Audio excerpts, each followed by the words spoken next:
ค่ะกัญญารัตน์มาบอกว่าประเทศเบลเยียมก็เป็นประเทศที่2ที่น้องน้ำอ้อยเข้ามาอยู่แล้วก็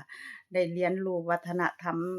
ของประเทศเบลเยียมหรือก็เป็นในหมู่บ้านโบมหรือในอำเภอโบมก็เป็นหมู่บ้านต้นๆที่น้องน้ำอ้อยเข้ามาอยู่ซึ่งน้องก็ต้องเรียนรู้วัฒนธรรมของคนในหมู่บ้านหรือคนในอำเภอซึ่งน้องก็สิย่างเที่ยวค่ะย่างเที่ยวตามซอกตามซอยหรือตามใน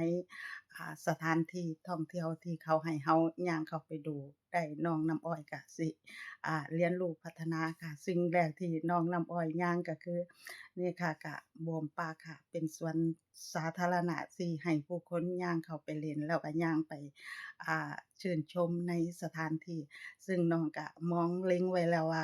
เป็นสถานที่ออกกำลังกายเป็นสถานที่ออกสมาธิแล้วก็ เป็นสถานที่น้องน้ำอ้อยออกมาย่างเล่นอันนี้ก็คือเป็นสถานที่แรกๆที่เฮ็ดให้น้องได้เรียนรู้แล้วก็เริ่มต้นชีวิตใหม่ที่ประเทศเบลเยียมจ้ะ